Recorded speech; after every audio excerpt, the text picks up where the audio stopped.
What's up, guys? Welcome to the Elegon 10-man normal guide. As always, a healing perspective guide, and as always, the abilities will be scrolling above you. Let's get right into this one because there's a lot of stuff to talk about, okay? First things first, the first phase of this fight, the things you need to watch out for, you get a stacking debuff. What this debuff does is it can be cleared by simply running out of the room. As soon as you run out of that outer circle that you see, you run back in, it'll reset your stacks, and you're good to go. The trick in this first phase, we felt it completely necessary to not throttle DPS, to have the DPS to push after the second ad was dead. Once you get these ads that come out, you burn them down on the platform till 25%. Once they start pulsing, you move them off the platform, you finish blowing them up, and you're good to go. Okay, that's how you do it. Once he starts casting Annihilate, the ranged and healers need to reset their stacks and jump back on. You literally can do this very, very quickly. In one global cooldown, you can reset your stack. It's a quick side strafe back and forth. That's all you need to do. Do not be running way out into the middle of the platform and having to run back and then run forward. You cannot afford to waste that DPS time. If you thought Garajal was a raid check for you, or you thought Garajal was a gear check for you, you are sorely mistaken. This is your raid check, folks. There is no way around it. This will test your tanks, this will test your healers, and this will definitely test your DPS. How this works is at 85%, it's a dragon as well, guys. I don't know if I mentioned that. Blizzard Dragons 101, face them away from the raid. GG, okay? He does do a frontal cone. Anyway, back to the fight. This is the first transition phase. Now this is, we call them spark phases. What you need to do during a spark phase is very, very simple. Kill all of the sparks. If one spark out of the 6 hits, you might as well give up, guys. You need to kill at least 4 rounds of sparks, and you need to all know exactly how many rounds you're going. For us, if we could kill 4, that means he got 5 total debuffs because the 5th stack just hits the boss. This gives you an extra 10 seconds or however long it takes for these sparks to get to their pillars to burn into the boss. And every little bit of Elegon uptime for your DPS is important.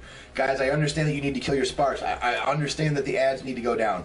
But if you're looking at why you're wiping, go through your DPS, go through your healers. Any way you can help, guys, to just throw dots, throw anything you can on this guy, because the DPS timer is stringent. The reason it's stringent is because at the end the healers are so that you literally can't heal through it too long. That's what you're saving hero for and everything.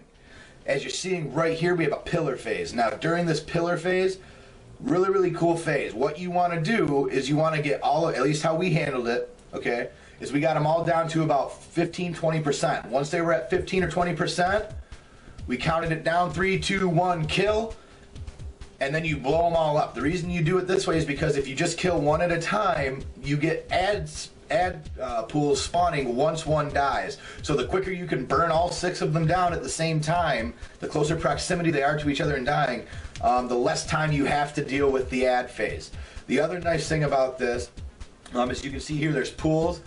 Is they do drop these pools. Don't stand in the pools, it will one-shot you. I promise, I've seen it, I've done it, it's bad. But they will spawn ads out of these pools. These ads can be CC'd, they can be slowed, whatever you need to do.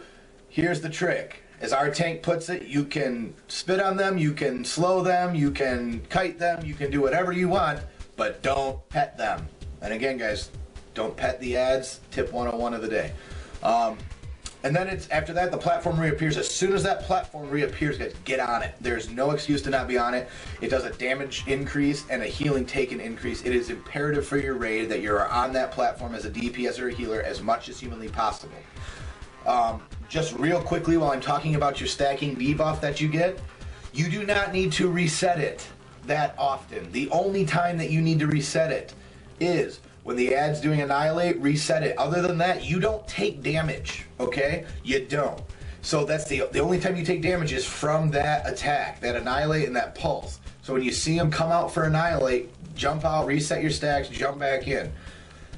What this does, this allows you a lot more DPS uptime on the boss. You don't have to worry about running around, and because there's nothing that hurts you. The Dragon's Breath is being taken by the tank. There's no other abilities in this fight, guys. You don't need to run out. I cannot stress to you how important it is until the last phase of when you need to run out. You gotta just do it then, because you need all the uptime in the world.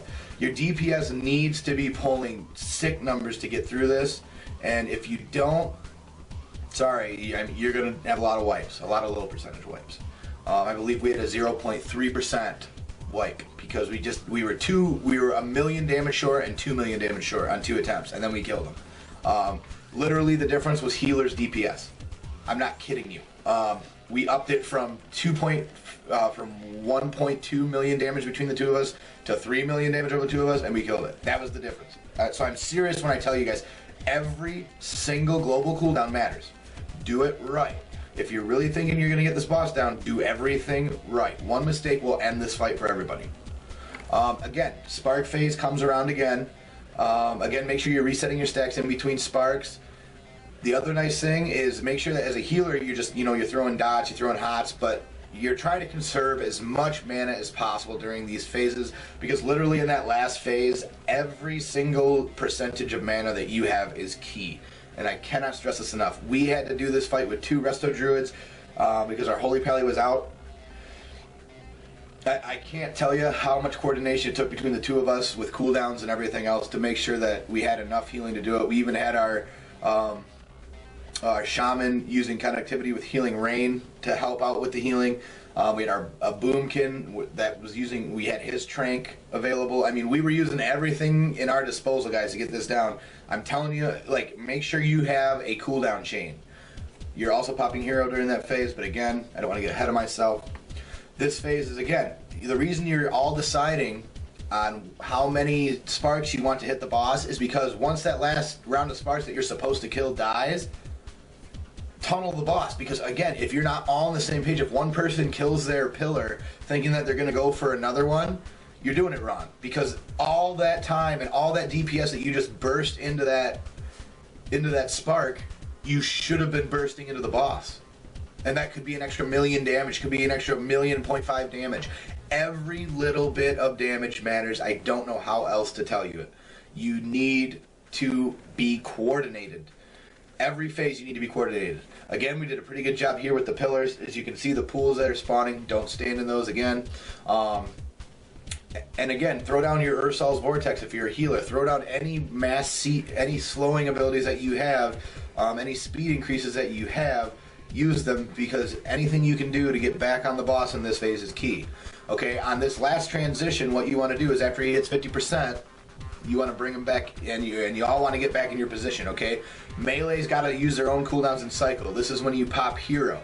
Try to live off hero as long as you can. This is where during hero you're using your cookies, you're using your personal cooldowns, so that way as hero starts to wear off and as you start to run low on mana, then you start cycling your raid cooldowns. The best way to do this is, remember guys, don't waste hero as a non-healing cooldown. It helps. It does help. This is the phase where you want to reset your stacks. Anywhere from 6 to 9, you can go ahead and just jump out, jump back in. Be quick about it, because that pool on the outside hurts. The reason you're resetting at this amount is because at that amount, the AoE ticks that he does during this phase equal that tick. So you're not taking extra damage from jumping out at that point. If you do end up jumping out a little later and you have a personal defensive cooldown to use it. But again, guys, lock cookies if you've got them, personal cooldowns if you've got them during the hero phase, and then after that, start cycling your raid cooldowns. Start cycling your trank, start cycling everything you've got, and you will kill this boss. I can't stress enough, guys, DPS is key, but go out there, have fun, like and subscribe, check out my other raid guides. See you.